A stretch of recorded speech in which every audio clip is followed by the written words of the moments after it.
Et alors, une fois, on s'était caché derrière des arbres. À chaque fois qu'il y avait des gens qui passaient, on faisait bouh! Est-ce que je fais cette vidéo juste pour le plaisir de te montrer cet extrait ou tout simplement j'ai l'intention de te parler d'un AMM qui porte ce nom? Tu vas le savoir dans cette vidéo.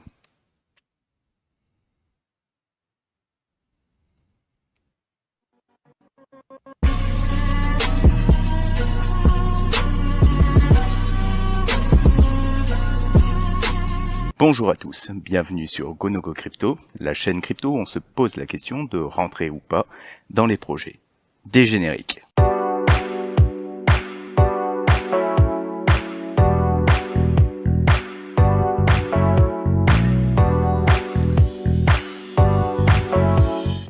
Comme tu l'auras peut-être deviné, aujourd'hui nous allons parler de l'AMM PookieSwap. PookieSwap qui est un AMM qui est sur l'écosystème Phantom, qui est un écosystème qui a quand même pas mal souffert durant le dernier bear. Donc je vous mets rapidement la charte du Phantom. Donc vous voyez, il a fait un bull run fulgurant et un bear tout aussi retentissant, avec notamment le départ d'André Krunge et son retour. Donc un projet qui est pas mal dans la tourmente en plus à cause de problèmes avec Multi et un certain nombre de coins qui sont coincés dans les bridges. Bref, on est sur un écosystème qui a souffert du bear market, mais là en fait le but est plus de se poser la question des AMM et éventuellement des AMM qui pourraient présenter certaines opportunités. Donc SpookySwap lui est un AMM qui a regroupé quand même du monde autour de lui, bon avec un petit Telegram qui est assez peu utilisé à 3000 membres, avec un Discord qui lui est à 30 000 membres, et un Twitter qui lui est à 90 000 membres.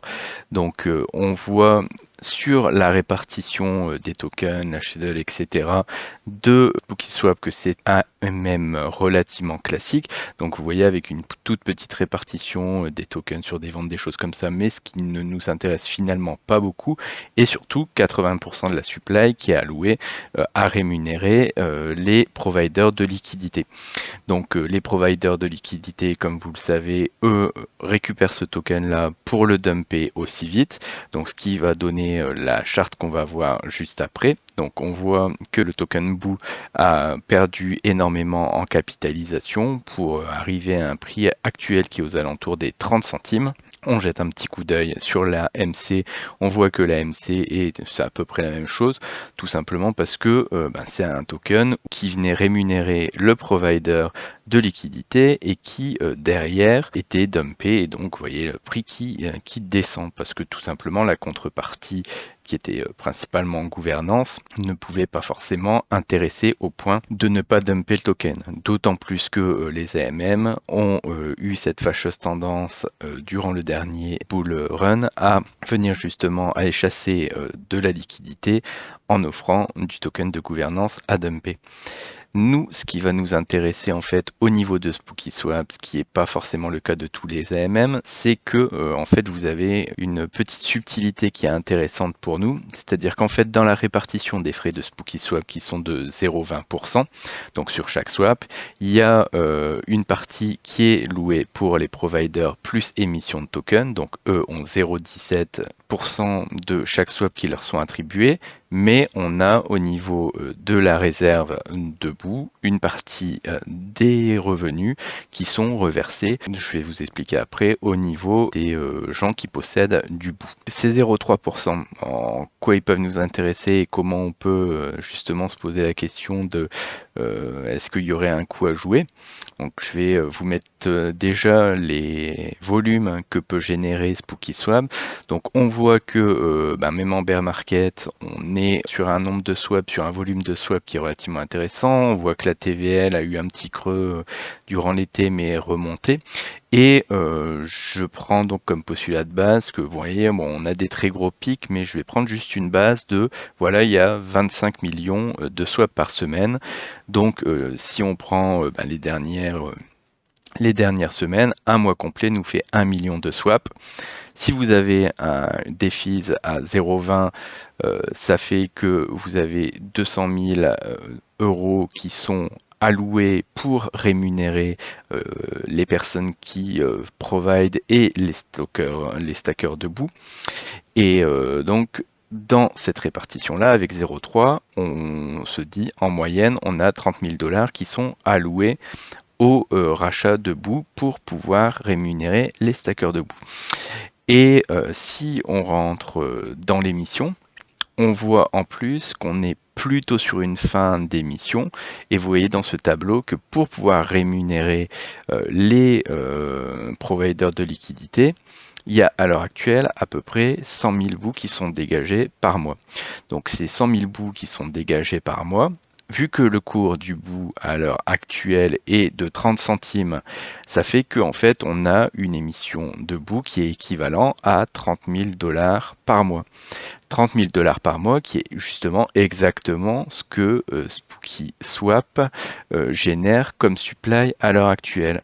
Donc on peut retourner rapidement sur les prix et on voit qu'en fait les prix sont venus taper à 30, et là ce qu'il va falloir surveiller, c'est justement est-ce que ces prix vont rester stables à 30 pour un volume mensuel de 100 millions ou pas, et ainsi peut-être pouvoir s'assurer quelque chose d'intéressant, dans le sens où, comme vous voyez, la fin de l'émission pour les providers est pour dans quelques mois.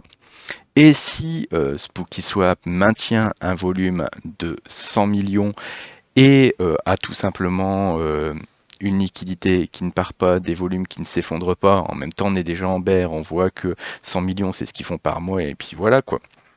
Donc on peut facilement alléguer que si il continue à avoir ce volume-là et que tous les mois il rachète 30 000, si les providers ne reçoivent plus de tokens à dumper dans quelques mois, à l'heure actuelle les 30 000 suffisent à racheter la supply qui est donnée aux providers, mais dès que l'émission sera finie, si on reste sur 30 000 $ rachetés par le protocole et redistribués aux holders de boue, et qu'il n'y a plus du tout de dump, ça veut dire qu'il y aura 30 000 € d'achat net tous les mois. Et ces 30 000 € d'achat net, pour pouvoir en profiter, je vais vous expliquer un peu le système de stacking. Donc en fait, vous avez un stacking en 3 parties.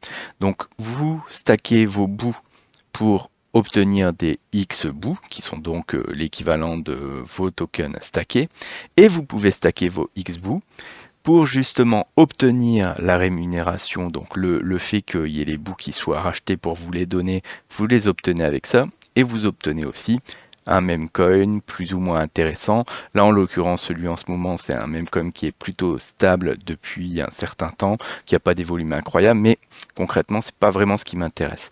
Donc, pour justement parler du fond de cette vidéo, là, l'économie des AMM peut des fois réserver des surprises, dans le sens où SpookySwap est un petit peu figure d'exception, mais vu qu'il rachète 0,3 et que là, sa capitalisation est descendue excessivement bas aux alentours de 3 millions, vous avez en fait mécaniquement, si le protocole doit continuer à générer des volumes identiques, une phase où là, aux alentours de 30 centimes, il rachète toute la supply qu'il génère pour vous la réoffrir quand vous êtes en stacking debout chez eux, en X-bout donc, et tout simplement une fois qu'il n'y aura plus de rémunération pour les providers de liquidité, eux seront rémunérés à hauteur de 0,17%, qui va pas leur faire un énorme changement, vu que de toute façon le prix du bout s'est tellement effondré que eux ne verront pas une grosse différence sur ce qu'ils récupèrent. Donc eux, au final, auront peu de motivation à virer leur liquidité parce qu'ils auraient beaucoup moins de rémunération qu'avant. SpookySwap reste le premier DEX d'un écosystème qui, durant le dernier bullrun, a eu quand même beaucoup d'aficionados et peut-être des personnes qui reviendraient au prochain bullrun pour pouvoir retenter une hype sur le Phantom. Bon, on est bien sûr dans un cas un petit peu particulier, mais en tout cas, je trouvais ça intéressant de voir cette partie paiement des providers avec de l'AMM et de voir qu'en fait, ça n'est pas forcément uniquement un token à dumper, mais qu'une fois que la MC de ce protocole est vraiment ridiculement basse et que l'émission vient croiser le rachat de tokens du protocole, il y a peut-être quelque chose à jouer. Donc bien sûr, le protocole lui va pouvoir changer ses règles, mais en tout cas, tel que c'est présenté à l'heure actuelle, on vient de toucher le point d'équilibre sur le bout, et une fois que l'émission sera arrêtée et que le protocole sera obligé de racheter pour pouvoir rémunérer ses providers sans qu'il y ait de nouveau d'émissions, il y a en tout cas une chance réelle que le token s'apprécie par tout simplement son propre volume d'achat. Voilà, bah écoutez, j'espère que les informations que je vous ai données là vous ont intéressé. N'hésitez pas à mettre un pouce, un like, vous abonner à la chaîne, nous rejoindre sur Telegram si vous souhaitez discuter avec les membres. J'espère que les informations vous ont intéressé. Je vous souhaite à tous une très bonne soirée. Merci, au revoir.